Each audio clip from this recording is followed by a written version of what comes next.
goodbye for the summer, knowing the loneliness. So let us make a pledge to meet in September and seal it with a kiss.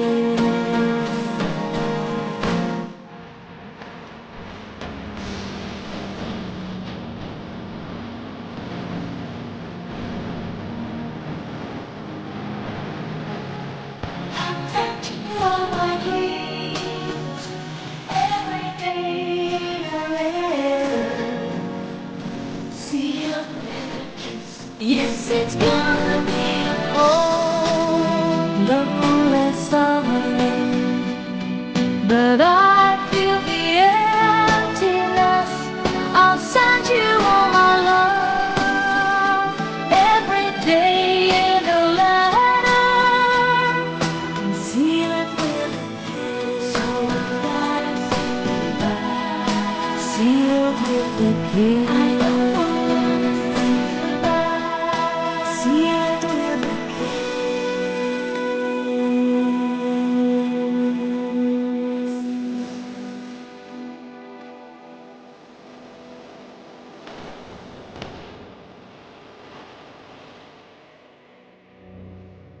สวัสดีค่ะคุณผู้ฟังค่ะยินดีต้อนรับคุณผู้ฟังทุกท่านนะคะเข้าสู่ในช่วงเวลาของรายการ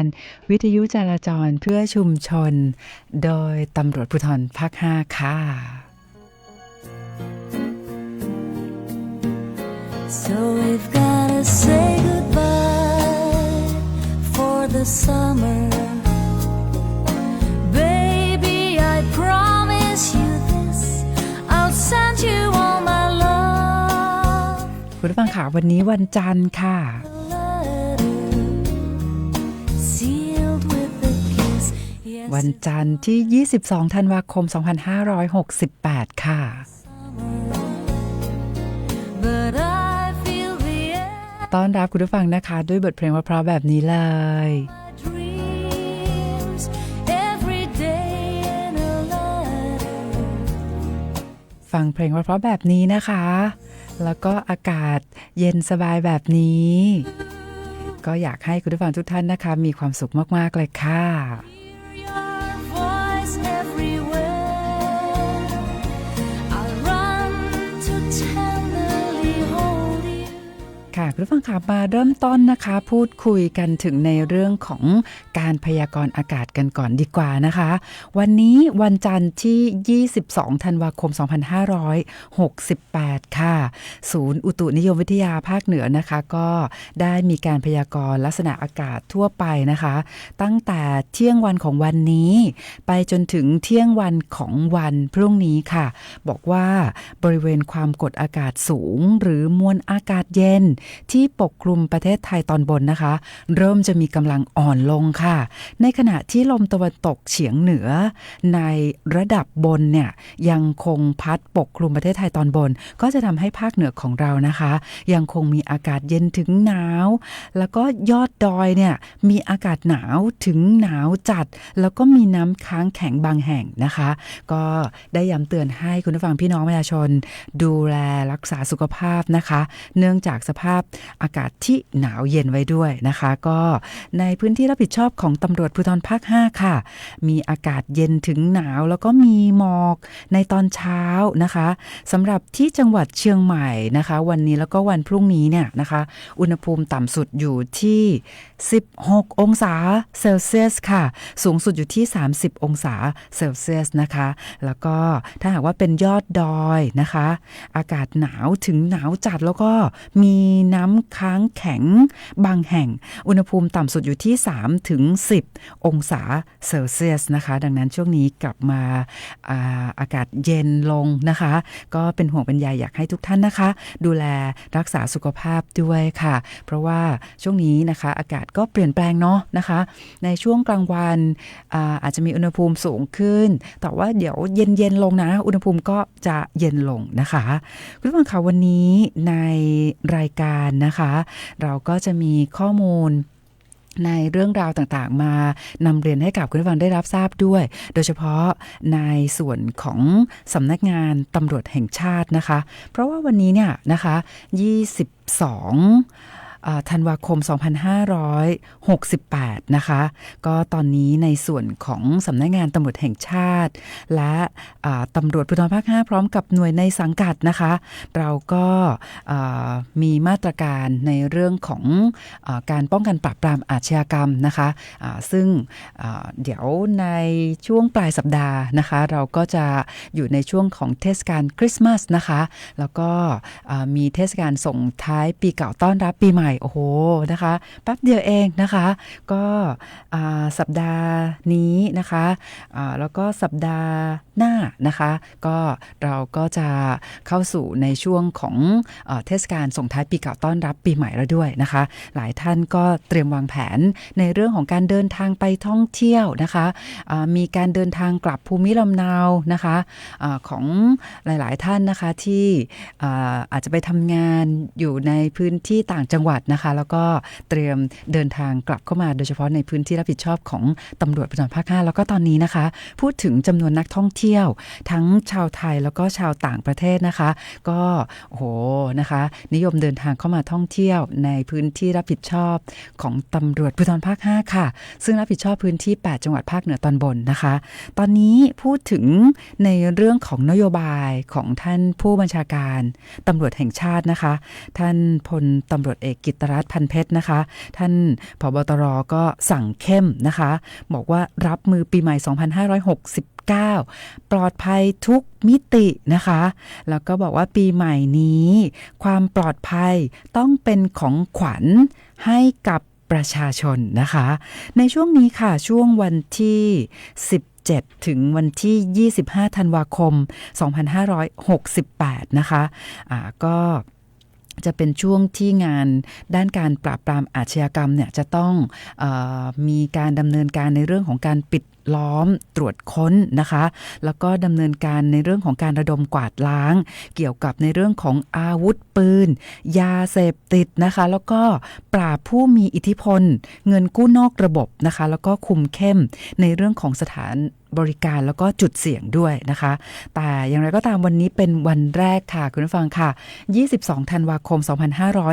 2568วันนี้เป็นวันแรกนะคะที่สำนักงานตำรวจแห่งชาติแล้วก็หน่วยงานในสังกัดทุกหน่วยนะคะเริ่มนะคะเปิดให้บริการนะคะโครงการฝากบ้านอุ่นใจนะคะเราก็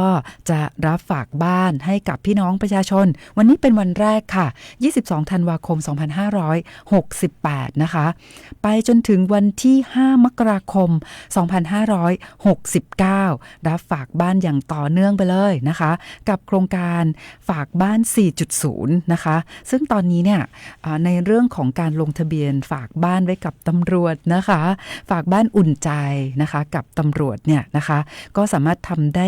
ง่ายๆนะคะตอนนี้คุณผู้ฟังพี่น้องประชาชนนะคะมีโทรศัพท์มือถือนะคะเป็นแบบสมาร์ทโฟนเนาะเราก็สามารถที่จะเข้าไปดาวน์โหลดตัวแอปพลิเคชันนะคะ OBS นะคะ OBS นะคะก็เป็นแอปพลิเคชันรับฝากบ้านนะคะซึ่งก็จะเป็นเขาจะเขียนว่ารับฝากบ้าน 4.0 นะคะหรือหากท่านบอกว่าไม่นิยมเนาะที่จะใช้ในเรื่องของแอปพลิเคชันผ่านโทรศัพท์ก็สามารถไปติดต่อที่สถานีตำรวจใกล้บ้านได้เลยนะคะบอกว่าจะขอฝากบ้านนะคะกับตำรวจนะคะในช่วงเทศกาลคริสต์มาสแล้วก็เทศกาลส่งท้ายปีเก่าต้อนรับปีใหม่2569นะคะก็หลายท่านบอกว่าสะดวกที่จะไปลงทะเบียนผ่านแอปพลิเคชัน OBS เพราะว่าสะดวกมากๆเลยนะคะสามารถที่จะฝากบ้านได้ตลอดเวลา24ชั่วโมงนะคะสามารถเลือกที่จะฝากบ้านตั้งแต่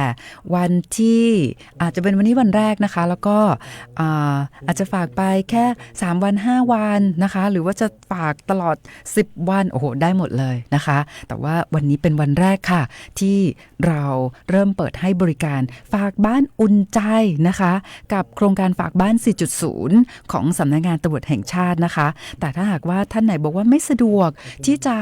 เข้าไปฝากบ้านผ่านแอปพลิเคชัน OBS ก็สามารถ ารถไปติดต่อที่สถานีตำรวจใกล้บ้านได้เลยนะคะเดี๋ยวเราก็ยังคงมีอีกหลากหลายเรื่องราวนะคะแล้วก็วันนี้เราก็จะมีการเปิดตัวนะคะโครงการกิจกรรมที่อยากจะให้คุณผู้ฟังพี่น้องประชาชนนะคะมีส่วนร่วมในรายการกับเราด้วยเดี๋ยววันนี้นะคะมีทั้งกิจกรรมในเรื่องของการทายชื่อเพลงด้วยนะคะวันนี้แล้วก็มีทั้งเราก็จะมีแขกรับเชิญมาร่วมพูดคุยในรายการนะคะเกี่ยวกับที่เราจะเปิดกิจกรรมให้กับผู้ฟังพี่น้องประชาชนนะคะได้มีส่วนร่วมนะคะเกี่ยวกับการส่ง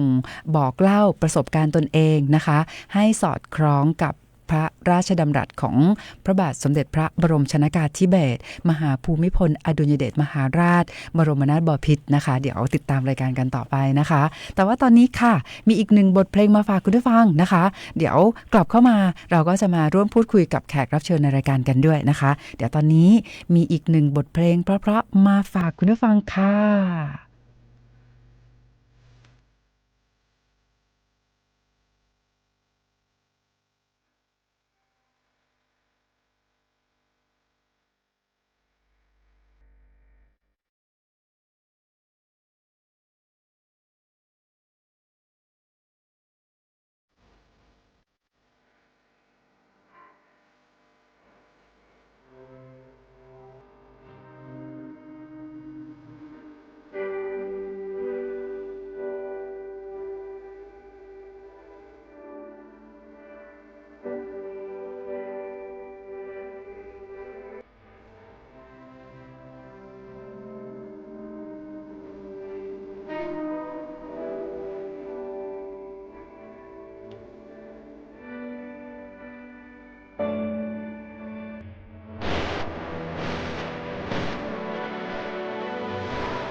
ค่ะคุณผู้ฟังค่ะกับเพลงที่ชื่อว่า Desperado นะคะอีกหนึ่งบทเพลงเพราะๆที่นำมาฝากคุณผู้ฟังค่ะคุณผู้ฟังค่ะแต่ว่าตอนนี้นะคะก็เราจะไปสัมภาษณ์แขกรับเชิญในรายการของเรากันนะคะหลังจากที่วันศุกร์ที่ผ่านมานะคะมีน้องผักโขมนะคะได้มาร่วมพูดคุยในรายการนะคะเกี่ยวกับพระ ราชดำรัสนะคะของในหลวงรัชกาลที่9นะคะหัวข้อที่ชื่อว่าขาดทุนคือกำไรนะคะวันศุกร์ที่แล้วเนี่ยน้องผักขมมาอ่านให้เราฟังนะคะน้องน่ารักมากๆค่ะแต่ว่าวันนี้นะคะเราจะไปสัมภาษณ์นะคะท่านศาสตราจารย์ดร.ชูชัยสมิทธิไกรนะคะอาจารย์ประจำภาควิชาจิตวิทยาคณะมนุษยศาสตร์มหาวิทยาลัยเชียงใหม่ซึ่งตอนนี้อาจารย์อยู่ในสายกับเราแล้วสวัสดีค่ะสวัสดีครับค่ะค่ะสวัสดีอาจารย์ชูชัยนะคะยินดีต้อนรับเข้าสู่รายการวิทยุจราจรเพื่อชุมชนโดยตำรวจภูธรภาค5ค่ะอาจารย์ค่ะครับยินดีเช่นกันครับค่ะอาจารย์คะพอดีตอนนี้ทางรายการค่ะเราจะจัดกิจกรรมนะคะให้คุณผู้ฟังพี่น้องประชาชนมีส่วนร่วมนะคะในรายการด้วยนะคะก็คือเราจะเปิดให้คุณผู้ฟังนะคะ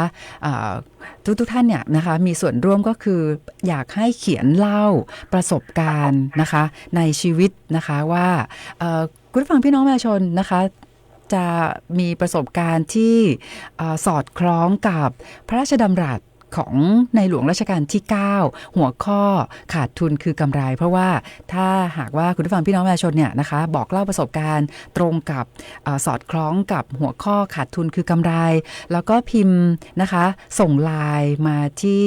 Line Official ของตำรวจภูธรภาค5 ID@police 5เนี่ยนะคะก็จะส่งให้ท่านอาจารย์ช่วยพิจารณาแล้วก็ท่านไหนที่ได้รับการคัดเลือกนะคะนำให้เราเอาประสบการณ์นั้นเนี่ยมาอ่านออกรายการเราก็จะมีรางวัลนะคะส่งตรงถึงบ้านให้ด้วยแต่ว่าตอนนี้นะคะก่อนที่เราจะไปเปิดให้คุณผู้ฟังนะคะได้บอกเล่าประสบการณ์ผ่านช่องทาง Line Official ของตำรวจภูธรภาค5ก็อยากจะสัมภาษณ์ท่านอาจารย์ก่อนว่าอยากให้อาจารย์บอกความหมายนะคะ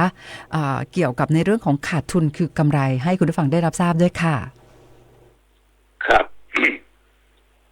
ขาดทุนคือกำไรเนี่ยนะฮะถือได้ว่าเป็น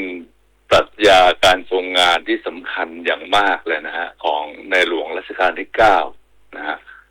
ซึ่งคนทั่วไปฟังดูแล้วมันอาจจะดูขัดแย้งเนาะเพราะไม่มีใครอยากจะขาดทุนนะฮะทุกคนอยากมีกำไรใช่ไหมฮะแต่ว่าปรัชญาข้อเนี้ยมันสะท้อนถึงการทำให้สังคมเนี่ยเกิดความสงบสุขนะฮะเพราะว่าอะไรเพราะว่าคำว่าขาดทุนในที่นี้เนี่ยคือการให้คนอื่นการเสียสละการลงทุนลงแรงโดยที่ผู้กระทำเนี่ยไม่ได้หวังผลตอบแทนเป็นตัวเงินกลับมานะครับแต่กำไรที่มันเกิดขึ้นเนี่ยคือความอยู่ดีมีสุข ของคนทั่วไปของส่วนรวมถึงความเจริญก้าวหน้าของสังคมนะฮะเพราะฉะนั้นพูดสั้นๆง่ายๆเลยก็คือขาดทุนคือกำไรหมายถึงการยอมเสียสละประโยชน์บางอย่างของตัวเองเนี่ยเพื่อประโยชน์สุขของคนส่วนมากหรือคนส่วนรวมนั่นเองนะฮะอันนี้คือความหมายของคำว่าขาดทุนคือกำไรนะครับค่ะก็อาจารย์ขาแล้วอาจารย์พอจะยกตัวอย่างได้ไหมคะอย่างเช่นรายการของเราเนี่ยเป็นรายการวิทยุจราจรเพื่อชุมชนจะมียกตัวอย่างอะไรที่สอดคล้องเกี่ยวกับในเรื่องของการจราจรอย่างเงี้ยค่ะอาจารย์ให้สอดคล้องกับคำพูดว่าขาดทุนคือกำไรค่ะอยากให้อาจารย์ยกตัวอย่างด้วยค่ะคือถ้าเปิดในมิติของการจราจรนะฮะการขับรถนะฮะง่ายๆเลยการที่เราจอดรถตรงทางม้าลายให้คนข้ามถนนนะฮะหรือว่ามีการให้ทางแก่รถคันอื่นนะฮะเพื่อให้มันมีการจราจรที่ไหลลื่นเนี่ยนะฮะอันเนี้ยมันก็เป็นสิ่งที่สะท้อนถึงขาดทุนคือกำไรได้ขาดทุนในที่นี้คือเราอาจจะเสียเวลาจอดรถไม่กี่วินาทีนะฮะเพื่อให้คนได้เดินข้ามถนนนะครับหรือว่าให้รถคันอื่นได้เดินทางไปนะฮะแต่กำไรก็คือ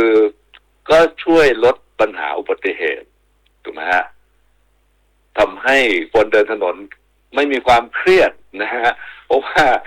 ไม่ต้องกลัวว่าจะถูกชนเวลาเดินข้ามถนนตรงทางม้าลายอะไรเงี้ยนะฮะอันนี้เป็นส่วนที่กำไรที่เกิดขึ้นจากการกระทำของเราจริงๆแล้วคนที่ ทำเนี่ยผมว่าก็มีกำไรด้วยเช่นกันนะก็คือเกิดความสุขใจนะฮะที่ได้ช่วยเหลือเกื้อกูลคนอื่นนะครับนะอันนี้เป็นมิติของการจราจรนะฮะแต่ถ้าเผื่อพูดถึงในชีวิตประจำวันเนี่ยนะฮะอย่างเช่นในครอบครัวของเราหรือในหมู่บ้านของเราเนี่ยการที่เรา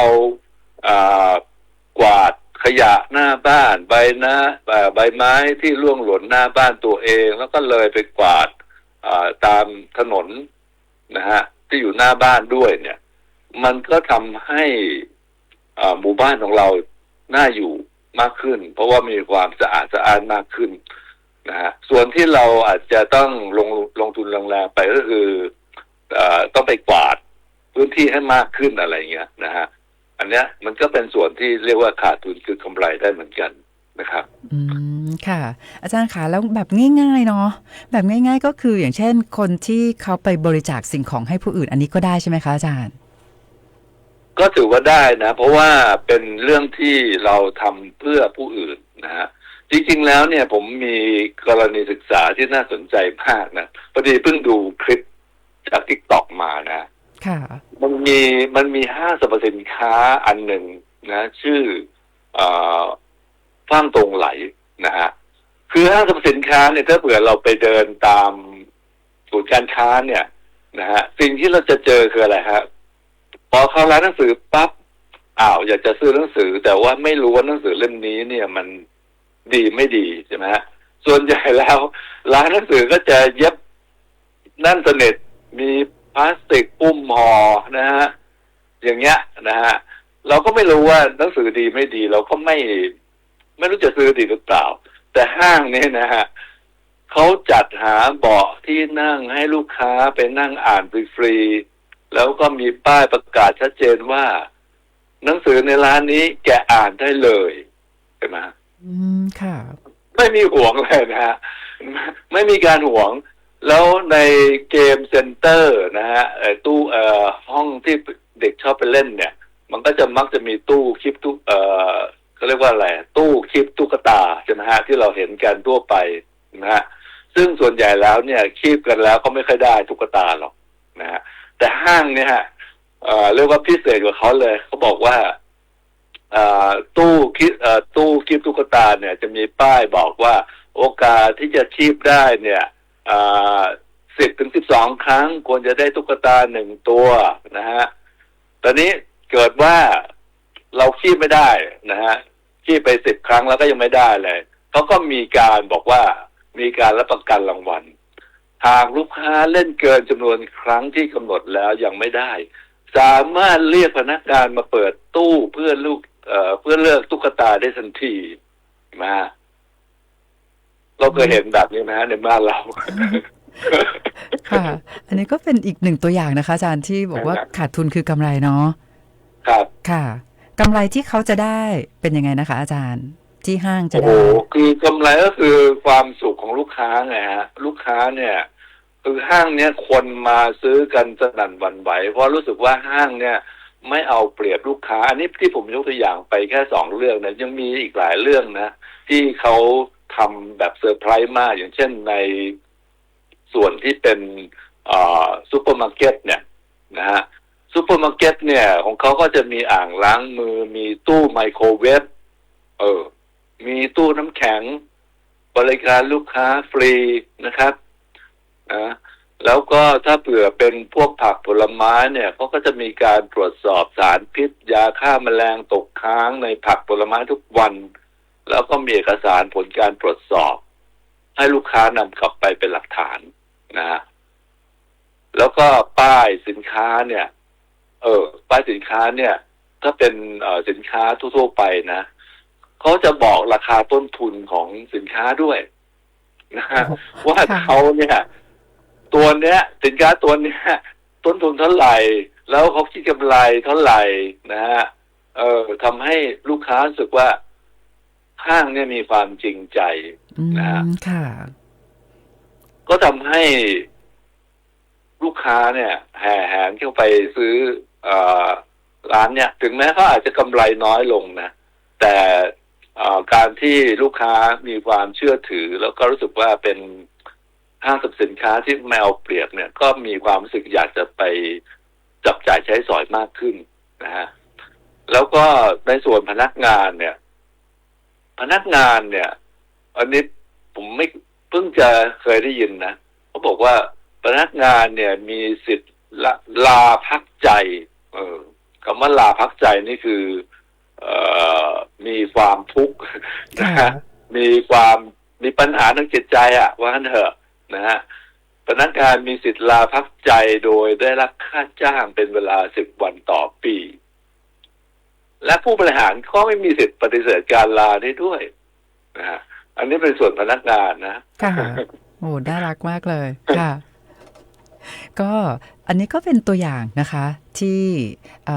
เกิดขึ้นนะคะแล้วก็มีทั้งเกี่ยวกับในด้านการจราจรเนาะอาจารย์เนาะที่เราสามารถที่จะมีประสบการณ์สอดคล้องกับคำว่าขาดทุนคือกำไรนะคะแล้วก็การใช้ชีวิตประจำวันนะคะอย่างเช่นคนบริจาคนะคะเหมือนกับเราเห็นคนที่บริจาคโอ้โหบางทีเขาบริจาคเยอะมากค่ะอาจารย์แต่ปรากฏว่านั่นแหละนะคะเหมือนกับจะเป็นเขาขาดทุนแต่จริงๆแล้วเนี่ยคือกำไรที่เขาได้ความสุขใจที่ได้ช่วยเหลือผู้อื่นนะคะอันนี้ก็ล้วนเป็นประสบการณ์ต่างๆที่จะสอดคล้องกับคำที่พูดที่ว่าขาดทุนคือกำไรนะคะอาจารย์จริงแล้วเนี่ยผมอยากให้เรามองสิ่งที่ใกล้ตัวมากที่สุดนะก็คือครอบครัวเราเองนะในครอบครัวเราเองเนี่ยเราสามารถจะใช้ปรัชญาข้อนี้ได้เหมือนกันนะอย่างเช่นพ่อกับแม่เนี่ยนะสมมติว่าเราอยากดูซีรีส์เราอยากเล่นกอล์ฟเราอยากทำนู่นทำนี่ใช้เวลาส่วนตัวของเรานะฮะแต่ถ้าเผื่อพ่อแม่เนี่ยลดเวลาส่วนตัวพวกนี้ลงมาบ้างเนี่ยการที่จะเอาเวลาไปใช้เพื่อความสุขส่วนตัวก็เวลาพวกนี้แบ่งออกมาทำกิจกรรมกับลูกๆหรือว่าสังสรรค์พูดคุยกับลูกๆเพื่อสร้างความสัมพันธ์อันดีนะฮะความอบอุ่นในครอบครัวอันเนี้ย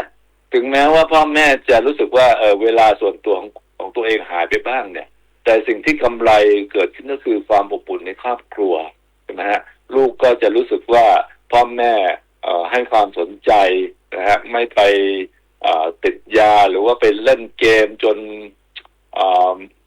ไม่เรียนหนังสืออะไรทำนองเนี้ยนะฮะอันเนี้ยมันก็ถือว่าเป็นผมว่าเรื่องใกล้ตัวมากเลยว่าเราสามารถจะใช้ปรัชญานี้ได้ในครอบครัวของเราเองค่ะก็ตอนนี้นะคะพอคุณผู้ฟังได้รับข้อมูลต่างๆตรงนี้ทั้งความหมายแล้วก็ยกตัวอย่างประสบการณ์เชื่อว่าหลายท่านบอกว่าโอ้โหนะคะในแต่ละวันเนี่ยทุกคนล้วนมีประสบการณ์ที่บอกว่าขาดทุนคือกำไรทั้งนั้นเลยนะคะก็พอมีคน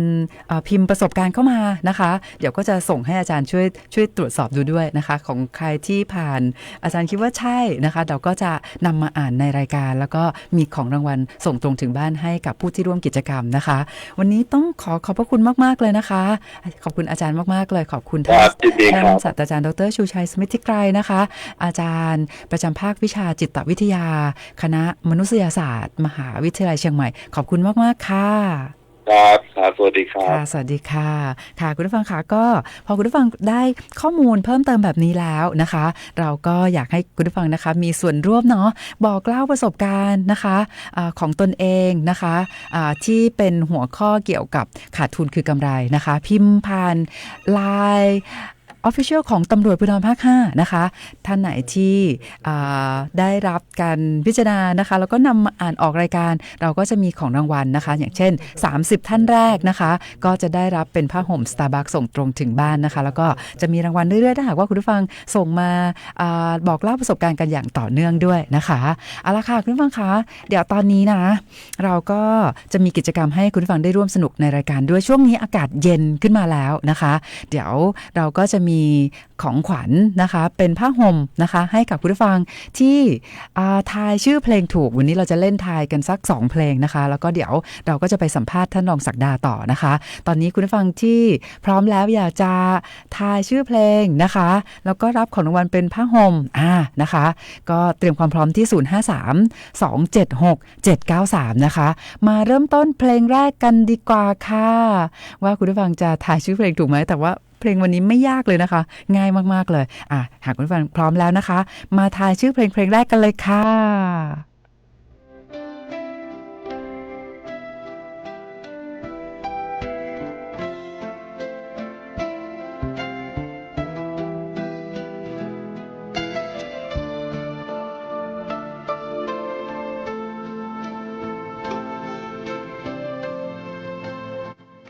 ค่ะคุณผู้ฟังคะแค่อินโทรนะก็มีสายเข้ามาแล้วอะสวัสดีค่ะครับสวัสดีครับท่านกาค่ะแนะนำตัวเองอีกครั้งค่ะนพรครับจริงๆผู้จัดจะทายละแต่ว่าเดี๋ยวคุณนพรจะบอกว่าเราจำได้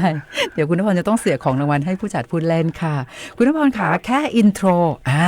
เพลงนี้ขอทราบชื่อเพลงเลยค่ะที่สุดของหัวใจฮะคุณผู้ฟังคะวันนี้คุณนพรนะคือปกติคุณนพรก็จะต้องทายถูกแป๊ะเลยอะวันนี้น่าจะวันนี้คุณนพรหมายถึงว่าแบบจะปล่อยรางวัลให้คนอื่นอย่างนั้นหรือเปล่าเอ่ยครับผมแล้วคะคุณนพรค่ะเพลงนี้คุณนพรบอกว่าชื่อเพลงเลยนะคะเมื่อกี้บอกที่สุดของหัวใจน่าจะจำผิดที่สุดของหัวใจนะคะแต่ก็ยินดีค่ะที่คุณนพรให้เกียรติร่วมพูดคุยทายชื่อเพลงกับเราวันนี้เนาะวันนี้ไม่เป็นไรเนาะวันนี้แค่ทักทายกันเนาะครับผมได้เลยครับค่ะคุณนพรค่ะวันนี้ยังไม่ถูกนะไม่เป็นไรเนาะครับไม่เป็นไรครับโอเคขอบคุณค่ะค่ะคุณนพรค่ะคุณนพรนะก็คือจริงๆทายถูกแหละแต่คุณนพรอยากจะให้คนอื่นได้รับรางวัลแทนนะคะคุณนพรค่ะท่านไหนทายชื่อเพลงนี้ถูกคะ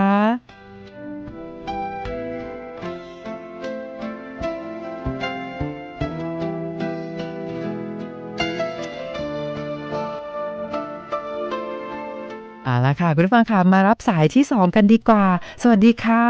สวัสดีครับคุณโหน่งครับผมคุณโหน่งเมื่อกี้คุณนพรนะ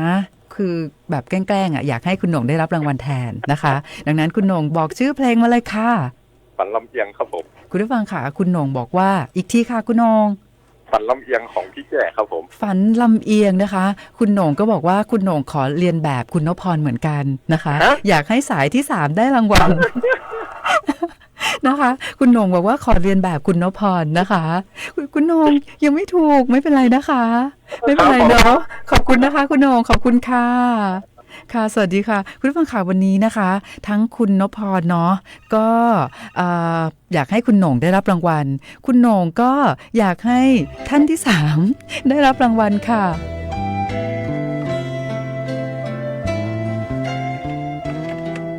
ละค่ะคุณผู้ฟังค่ะมาดูกันว่าสายที่3นะจะรับรางวัลแทนคุณโหน่งจริงไหมสวัสดีค่ะ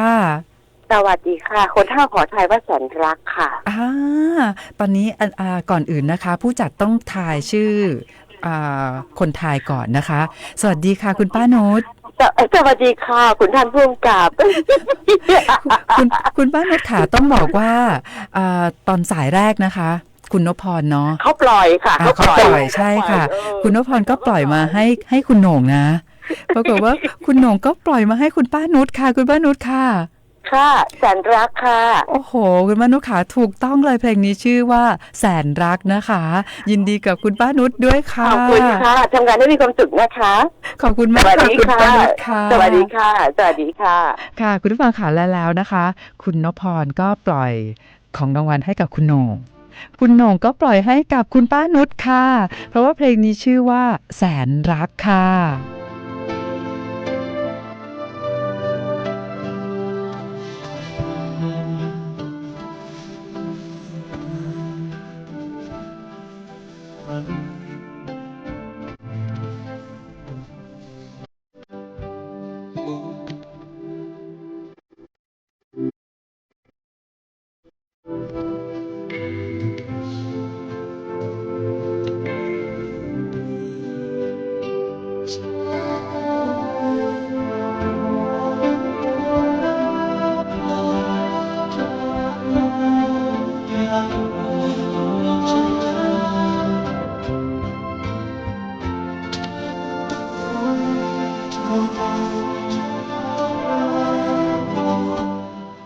ค่ะคุณผู้ฟังค่ะเพลงนี้นะคะชื่อว่าแสนรักค่ะ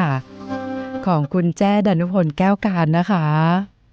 ขอบคุณคุณนพรนะคะคุณโหน่งแล้วก็คุณป้านุชค่ะแต่ว่าตอนนี้นะคะจะมาทายต่อเพลงที่2บอกเลยว่าเพลงที่2นี้ง่ายมากๆเลยอะนะคะใครฟังปุ๊บต้องตอบได้อย่างแน่นอนเลยนะคะคุณผู้ฟังมีสายเข้ามาก่อนนะคะเดี๋ยวต้องบอกว่ารอเพลงขึ้นก่อนดีไหมนะคะขออีกแป๊บนึงนะคะเดี๋ยวรอเพลงขึ้นปุ๊บนะคะ053-276-793นะคะเพลงนี้ง่ายมากเลยค่ะคุณผู้ฟังพร้อมแล้วยังคะพร้อมแล้วไปกันเลยค่ะ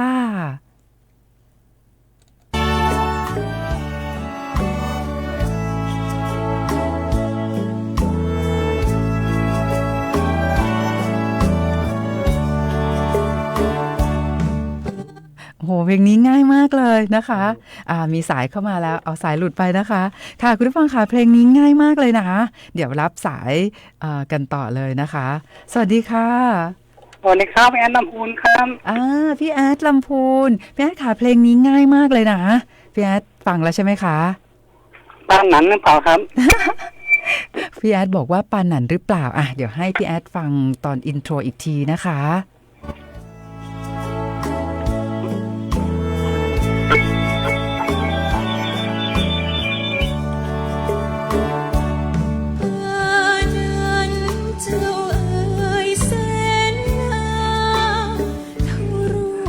เพลงนี้ง่ายมากเลยเนาะพี่แอดค่ะพี่แอดฟังแค่อินโทรพี่แอดก็รู้เลยใช่ไหมว่าเพลงนี้ชื่อเพลงว่าปานหนันครับผมเพลงนี้จำคนร้องไม่ได้มีคนร้องหลายคนจำไม่ได้ครับผมค่ะแต่เราให้ถ่ายแค่ชื่อเพลงเนาะเพลงนี้เพราะไหมคะคุณแอดเพราะครับผมเพราะไม่ทันครับผมกดไม่ทันครับผมไม่ได้ก็รู้แต่ละกดไม่ทันนะครับผมแต่ก็ทันในเพลงที่2นะคะครับผมโอเคค่ะยินดีกับคุณแอดด้วยนะคะรอรับผ้าห่มนะคะครับผมวันนั้นผมขอแก้วไปยังไม่ได้เลยครับผมเรายังไม่ถึงมั้งเดี๋ยวน้องยังไม่ถึงคนยังไม่ถึงครับค่ะโอเคค่ะโอเคค่ะดีใจด้วยนะคะสวัสดีค่ะขอบคุณครับครับผม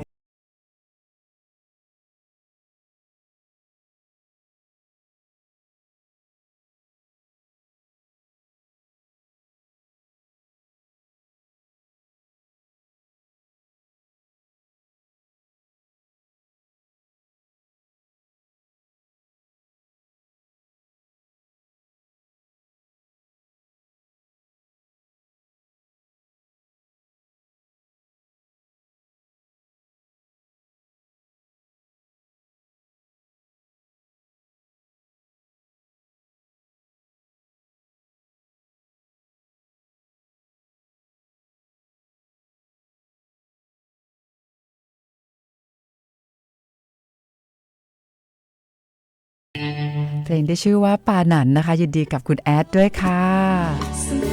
แต่ว่าตอนนี้นะคะคุณผู้ฟังค่ะเราจะไปสัมภาษณ์ท่านพันตำรวจโทศักดาโชติพัฒนาโภคินกันสวัสดีค่ะสวัสดีครับสวัสดีพี่ต้อมสวัสดีคุณผู้ฟังครับค่ะวันนี้วันจันทร์ค่ะท่านรองศักดาเป็นยังไงบ้างคะในเรื่องของสภาพการจราจรค่ะก็จริงๆวันนี้เริ่มต้นสัปดาห์นะครับแล้วก็แต่น้องๆหลายสถานศึกษาเนี่ยก็ปิดละนะครับโรงเรียนที่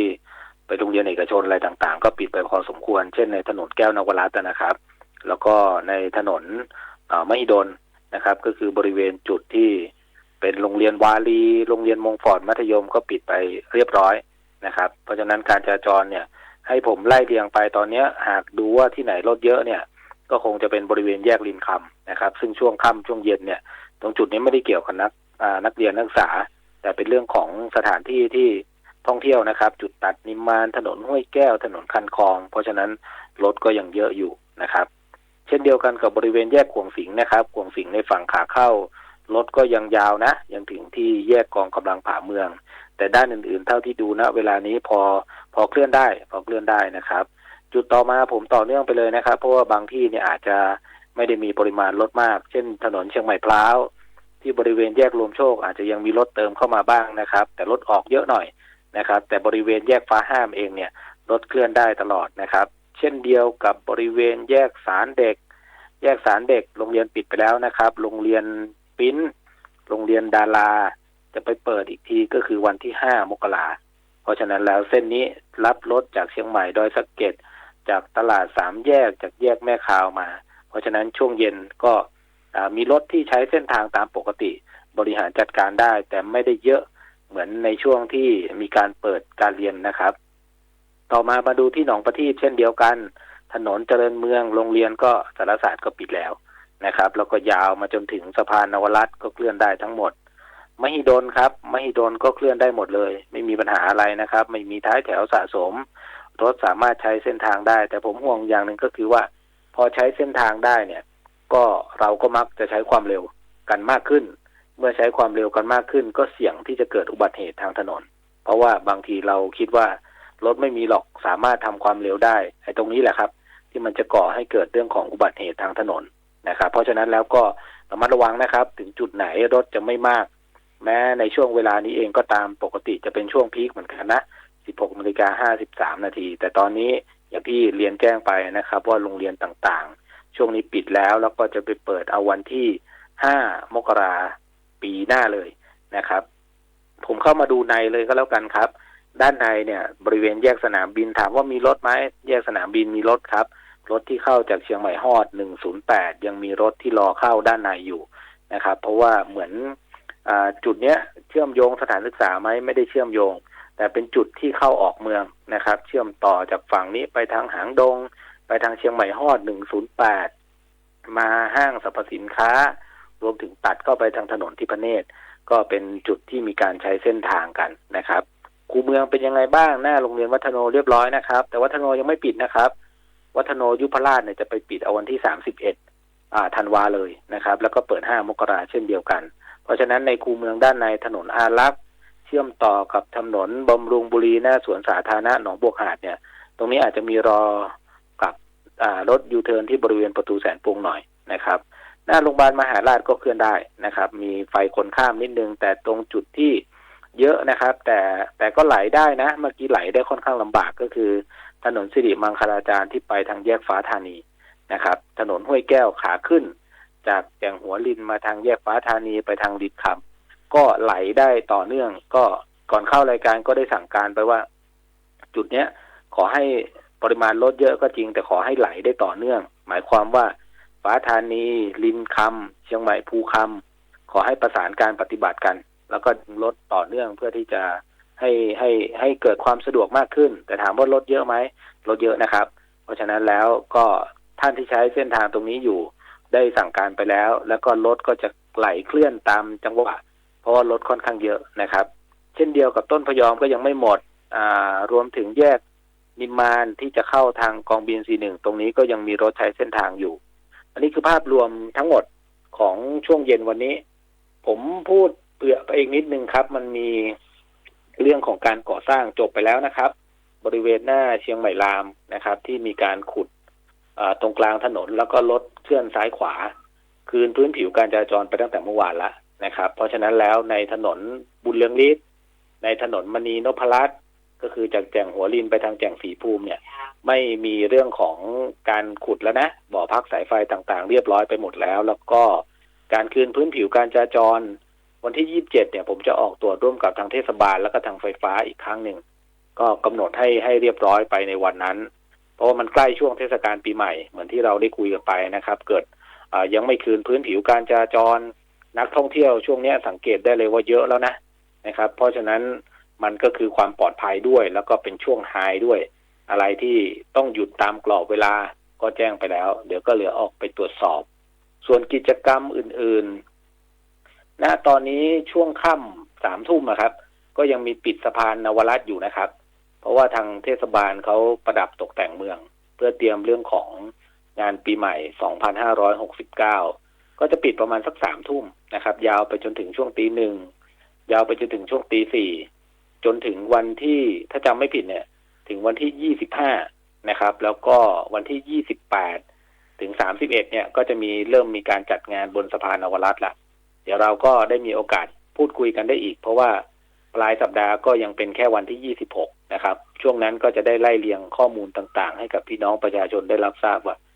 จากการจัดงานเนี่ยมันมีที่ไหนกันบ้างแล้วตรงไหนที่เราห่วงเรื่องของการกระทบปัญหาการจราจรการเดินทางของพี่น้องประชาชนจริงๆก็ทำอินโฟกราฟิกไล่เรียงหัวข้อไว้หมดแล้วนะครับแต่จะค่อยๆประชาสัมพันธ์ไปตามกรอบเวลานะครับเพราะว่า บางทีบางเรื่องหากประชาสัมพันธ์ไปณตอนนี้เลยเนี่ยอาจจะหลงอาจเราเนี่ยผมเองเนี่ยอาจจะลืมได้นะครับว่าทำไปหรือยังนะครับอยากจะให้ใกล้เวลา2 วัน 3 วันอย่างเงี้ยเราจะได้ข้อมูลตรงกันพี่น้องประชาชนนักท่องเที่ยวที่ติดตามก็จะได้วางแผนการเดินทางเผื่อเวลาดูว่าตรงไหนมีอะไรกันบ้างอันนี้ก็เป็นภาพรวมทั้งหมดจราจรการก่อสร้างที่เรียบร้อยไปเกือบหมดละแล้วก็เรื่องของกิจกรรมที่กำลังจะเข้ามาช่วงเทศกาลปีใหม่2569มันเป็นเรื่องของการเดินทางนะครับยังไงถ้าให้ฝากส่งท้ายเนี่ยการเดินทางก็จะเป็นเรื่องของความปลอดภัยนะครับสิ่งสำคัญเลยท่านต้องปฏิบัติตามกฎจราจรนะครับเป็นเจ้าบ้านที่ดีร่วมกันต้อนรับนักท่องเที่ยวเพราะตอนนี้เริ่มไหลเข้าเชียงใหม่พอสมควรละนะครับอย่างอื่นท่านติดขัดโทรมาครับ0532355595มีเจ้าหน้าที่ศูนย์วิทยุหรือประสานมาแล้วติดขัดยังแก้ไม่ได้ก็ขอเบอร์ผมที่ศูนย์วิทยุได้เลยไม่ได้ติดขัดอะไรจะได้ช่วยกันประสานให้เร็วขึ้นนะครับค่ะโอ้โหน่ารักมากๆเลยนะคะขอบคุณท่านรองศักดามากๆค่ะครับสวัสดีพี่ต้อมสวัสดีคุณฟังครับค่ะสวัสดีค่ะค่ะคุณผู้ฟังค่ะท่านรองศักดาน่ารักสุดๆนะคะก็ตอนนี้นะคะขอบคุณคุณผู้ฟังด้วยนะคะที่ให้เกียรติติดตามรับฟังรายการนะคะแล้วก็คุณผู้ฟังที่ทักทายเราก็มาผ่านเพจสวท.เชียงใหม่ PRD ด้วยคุณสิริพรคุณสิริพันธ์คุณสุรินทร์นะคะคุณลำดวนคุณวารินคุณสิรินันท์คุณพี่ดวงรัตน์คุณไพโรจน์คุณพงศักดิ์คุณสุทัศน์แล้วก็คุณฤทธิ์นะคะวันนี้นะคะก็จากลากันด้วยเพลงปานันกันต่อค่ะวันพรุ่งนี้เราจะกลับมาพบกับคุณผู้ฟังใหม่นะคะพร้อมกับเรื่องราวดีๆแล้วก็กิจกรรมดีๆนะคะสำหรับวันนี้อยากให้ทุกท่านเดินทางด้วยความปลอดภัยขอบคุณและสวัสดีค่ะ